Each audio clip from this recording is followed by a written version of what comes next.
Depuis 1993, sur notre CUMA, on avait déjà testé pas mal de nouveautés sur des sols difficiles à travailler afin d'arrêter le labour, voir comment on pouvait faire avec du matériel spécifique.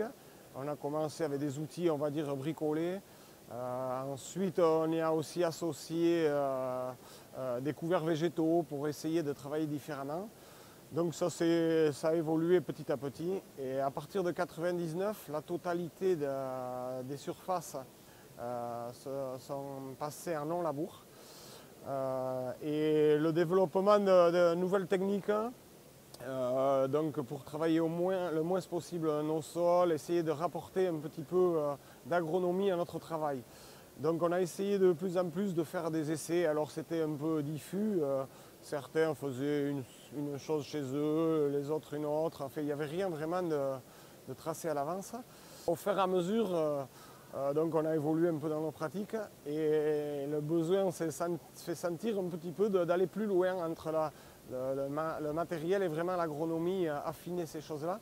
Et on a créé ce que l'on appelle un groupe sol. Et on a eu besoin aussi d'autres choses.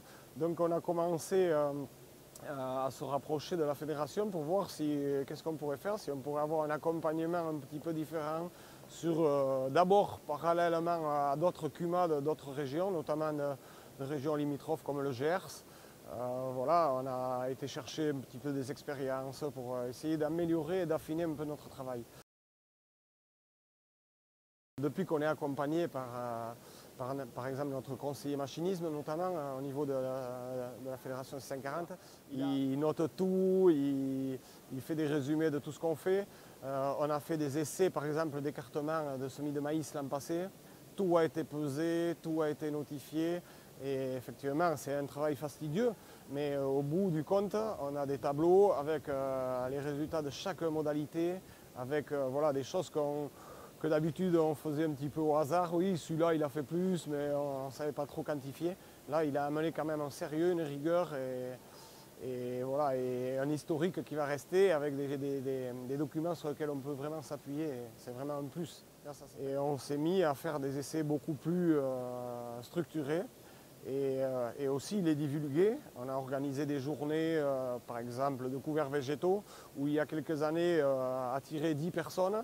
Et maintenant, on est couramment une centaine de personnes. Donc, on a fait, par exemple, la mise en place d'une parcelle avec plusieurs variétés en septembre. On l'a détruite en mars avec l'invitation aussi à cette journée des mêmes personnes. Et nous avons créé, donc, il y a un an et demi ou 2 ans, un GI2E qui nous paraissait dans la suite logique de ce que l'on faisait, mais qui a permis aussi d'étendre, on va dire, les recherches à une partie d'agriculteurs qui étaient déjà intéressés, qui nous sollicitaient souvent, mais qui n'étaient pas dans le cadre de la CUMA. Ça nous a permis également, par le biais de ce GI2E, de mieux les connaître et eux aussi de nous connaître. Et maintenant, on a même fait adhérer des nouvelles personnes à notre CUMA. L'agroécologie est rentrée un petit peu dans les mœurs parce qu'on sait bien que la pérennité de nos exploitations, la transmission aussi de nos exploitations passera sûrement par là. On fait plein de choses en fait, naturellement, mais souvent on ne sait pas en parler, on n'en parle pas suffisamment. Et pourtant, il y a des choses qui sont très intéressantes.